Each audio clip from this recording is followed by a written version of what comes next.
Kylie, where have you been these few months? Who are you to talk? You also weren't there. Well, I had a long holiday in Hong Kong and kind of forgot about the podcast. But now that you're also in the UK, we are so back! Actually, we are more than back. Please welcome the one and only, The one who never turns off the light, Theo Dora the Explorer! Hi guys!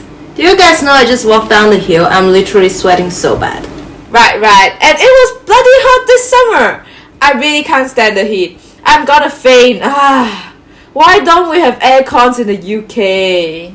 Bruh, you're in the UK. It's cool enough. I was in Hong Kong. Trust me, you wouldn't have survived without portable fans when being in outdoors.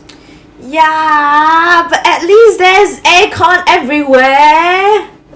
True. Now that I'm thinking, the world is getting so hot that everyone demands air cons. According to the International Energy Agency, aircon units could increase by 244% by 2050. Without further research and development for new alternatives or sustainable practices, it would pose even greater challenges when tackling climate change.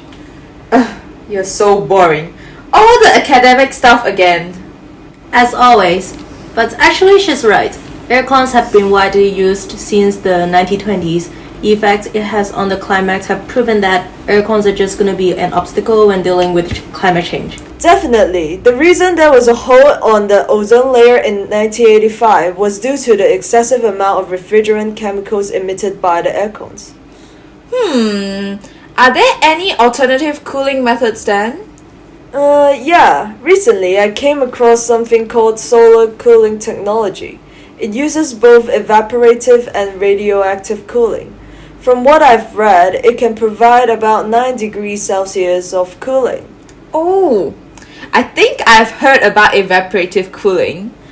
Where did I heard about it again? I think one good example for evaporative cooling is sweating. Oh, right.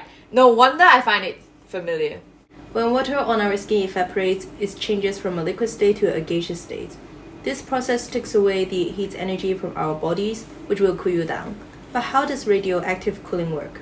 Radioactive cooling turns heat into a wavelength that cannot be absorbed by the atmosphere, which can then be released into space. Since it is so cold in space, it immediately absorbs the heat energy away. I see. It sounds like this technology requires a lot of work. I don't think it is an immediate option for replacing the aircon, right? Yeah. Especially for it to develop, it requires a material called aerogel. Oh, what is that? I think it's a material that is even lighter than air? Yes, and that material is super expensive, which adds to the cost of carrying out this technology. Not to mention we haven't taken into account the research and development that are required to take this technology further. Is there anything we can do for now then? Can we increase the efficiency of aircons? This is a good way indeed. However, if you think from the perspective of the aircon companies, this might be very difficult to succeed. Oh, I kinda understand you. Since aircon now is really profitable, it makes no sense for them to risk and invest into developing a more efficient aircon. Yes, definitely. Right, makes sense. And to be honest, a lot of people in the world are not even being supplied with the electricity to use aircon. Take Africa as an example. According to The Economist, only half of the African population has grid power.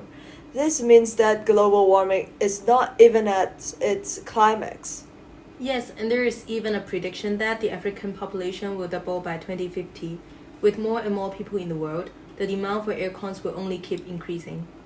OMG, this is really concerning. We really need to allocate more resources to the sustainable cooling sector. Feels like this relies a lot on the collaboration between the government and the private firms. For sure, I think this market will be a major one in the future. According to the International Finance Corporation and the UN Environmental Program, they found out that the sustainable cooling market in low-income countries will double in the next 25 years. Really? Oh, this sounds promising. Apart from the urgent need of air cons, low-income countries struggling with high levels of food insecurity are also in need of fridges to store medicines and vaccines. Ah, yes, I read about that. According to The Economist, solar-powered fridges are used in Cameroon to keep vaccines stable. Ooh, that's interesting then. Feels like everything is now on a good track then. Okay, are we done talking? I'm still suffering in heat. Can we at least turn on the fan? Oh, Theodora, we're your biggest fan! Oh, by the way, thank you and bye!